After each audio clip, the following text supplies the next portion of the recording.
Kadang-kadang Allah seakan menunda apa yang menjadi hak Anda, bukan ingin menunda dan membiarkan Anda tidak mendapatkan sesuatu, tapi ingin memberikan semua nikmat secara sempurna. Kalau antum sehari berusaha gak dapat apa-apa, tapi bukankah pada saat itu doa antum akan bertambah? Bukankah malamnya salatnya nambah, tahajud? Bukankah di situ kadang-kadang kita istighfar? Teman-teman, bukankah istighfar menggugurkan dosa? Bukankah berdoa menambah harapan? Bukankah tahajud menambah pahala lagi? Kadang-kadang yang diinginkan oleh Allah pertama kali bukan dunia dulu. Ketika Allah mencintai seorang hamba, Dia akan berikan pahala akhirat dulu. Karena dunia itu sifatnya sementara. Allah gak marah sama sekali. Bahkan ketika kita melakukan dosa, diam-diam di malam hari tidak ada yang melihat kecuali Allah. Kemudian cuma satu malaikat yang mencatat. Allah Subhanahu wa ta'ala berbisik kepada malaikat itu, jangan catat dulu, mungkin besok dia akan bertobat. Dan jangan kabarkan ini kepada malaikat yang lain. Allah kalau kita buat dosa diam-diam, Allah tutupi aib kita, gak mau ngasih tahu kepada yang lain. Tapi begitu kita taubat, Allah langsung mengatakan, wahai para malaikat, lihat hambaku itu, dia bertaubat. Giliran kita beramal soleh, Allah umumkan. Giliran kita buat dosa, Allah diam aja.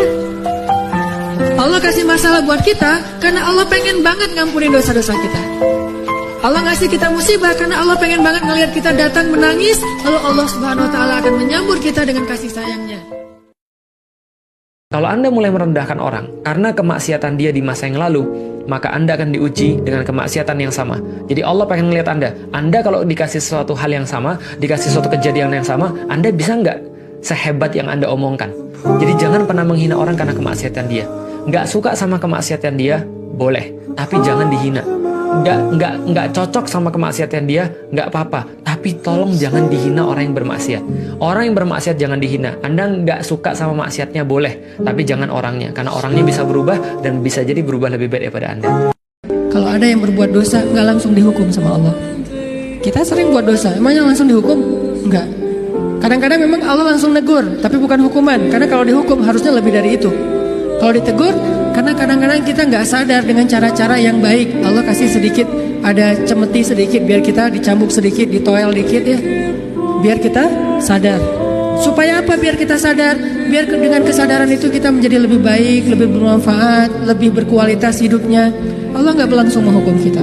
Kalau Allah mau menghukum kita dengan dosa kita, kayaknya kita nggak ada yang berada di sini sekarang. Udah celaka dari dulu-dulu juga. Sekali kita minum, sekali kita narkoba, sekali kita berzina, sekali kita membunuh, sekali kita mengambil hak orang lain, udah langsung celaka. Kenapa masih bisa hidup? Kenapa masih bisa berada di masjid? Dan ini keistimewaan yang Allah kasih kepada kita. Orang yang sering nyakitin Allah masih diundang ke rumah Allah. Rabbighfirli warhamni wajburni. Kalimat wajburni itu doa sakit hati loh. Artinya apa? Ya Allah wajburni, artinya ya Allah sembuhkanlah sakit hati saya. Sehingga di dalam sholat kita tuh curhat banget sama Allah. Misalnya di dalam sholat kita bilang iyyaka na'budu wa iyyaka nasta'in. Di dalam sholat kita bilang Rabbighfirli warhamni, kasihanilah saya ya Allah. Wajburni, sembuhkanlah penyakit saya ya Allah, sakit hati saya. Warfa'ni, angkatlah saya ya Allah, jangan sampai saya down. Kan lagi drop tuh, lagi jatuh. Warfa'ni, angkat saya ya Allah, bangkitkan saya ya Allah, bangunkan saya ya Allah. Warfa'ni, warzuqni, beri saya ganti yang lebih baik ya Allah. Wahdini, beri saya petunjuk harus gimana ya Allah. Wa'afini, ya Allah, kuatkan saya ya Allah, maafkan saya ya Allah dan atas kesalahan saya. Jadi kita tuh kalau lagi sholat tuh sebetulnya lagi kayak curhat gitu sama Allah. Catat baik-baik, kita akan merasa kehilangan seseorang dalam hidup kita bukan saat dia masih ada, tapi saat dia sudah tidak ada bersama dengan kita. Kata Jibril, wahai Muhammad, cintailah siapapun, apapun yang kamu cintai, tapi ingat, kamu akan berpisah dengan yang kamu cintai itu. Bisa jadi kamu yang berpisah dengan dirinya, atau orang yang kamu cintai berpisah duluan dengan kamu yang mencintai. Dan kita akan ketemu tahapan berpisah dengan orang itu. Maka cintai dia selagi ada. Gak apa-apa, gak apa-apa hati ini sakit, gak apa-apa hati ini tersakiti, gak apa-apa orang pergi meninggalkan kita, gak apa-apa mata kita mengeluarkan air mata dan sedih mendengar keadaan kita, gak apa-apa. Kadang-kadang seseorang itu butuh untuk dibanting agar bisa terpelanting dalam keadaan yang lebih baik gitu loh. Gak apa-apa aku sakit, gak apa-apa aku merasakan masalah ini, karena aku percaya setelah ini ada kebaikan yang Allah berikan kepada kita.